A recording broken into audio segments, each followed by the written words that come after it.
નમસ્કાર, આપ જોઈ રહ્યા છો સ્પાર્ક ટુડે ન્યૂઝ। બોડેલીના શ્રી દ્વારકાધીશ મંદિરમાં અધિક માસમાં વિવિધ મનોરથ દ્વારા શ્રી દ્વારકાધીશ પ્રભુને રીઝવવામાં આવે છે। અધિક માસનું વિશેષ મહત્વ એ છે કે આ માસમાં સત્કાર્યો કરી પુણ્ય પ્રાપ્ત કરવાનો આ માસ છે। દર 3 વર્ષે આ અવસર આવતો હોય છે, ત્યારે વૈષ્ણવો પણ શ્રી પ્રભુને લાડ લડાવી આનંદ પ્રાપ્ત કરે છે। સમગ્ર માસ દરમિયાન મંદિરમાં નિત્ય નવા વિવિધ મનોરથો કરવામાં આવે છે, જેમાં બસંતી મહલ, વિવિધ ફૂલોથી સજાવેલ સુંદર હિંડોળા તથા બંગલાના દર્શન, આમ્રોત્સવ, કેરીનો મનોરથ, નાવનો મનોરથ, સાવન ભાદો, મોગરા મહલ, કમલ તલાઈ, લગ્નનો મનોરથ, અન્નકૂટ, આમ વિવિધ મનોરથોના દર્શન શ્રી દ્વારકાધીશ મંદિર બોડેલી ખાતે થાય છે।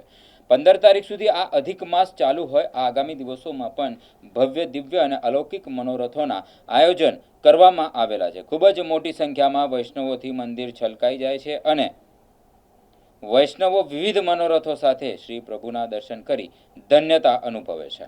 દર 3 વર્ષે ભારત વર્ષમાં અધિક માસ આવતો હોય છે। આ અધિક માસમાં શ્રી પ્રભુને વિવિધ રીતના લાલ લડાવવામાં આવતા હોય છે।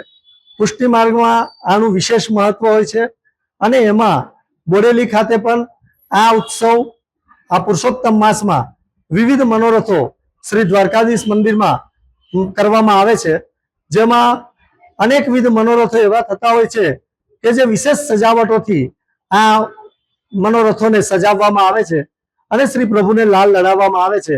જેમ કે બસંતી મહલ, ફૂલના વિવિધ મનોરથો, નાવના મનોરથો, કેરીનો મનોરથ, તેમજ નંદ મહોત્સવ, લગ્ન મનોરથ, આવા વિવિધ મનોરથો દ્વારા શ્રી પ્રભુને લાલ લડાવી આ માસમાં આખો માસ દરમિયાન ખૂબ જ વિવિધ મનોરથથી આ ઉત્સવ ઉજવવામાં આવે છે અને વૈષ્ણવો દર્શન કરીને ધન્યતા અનુભવે છે।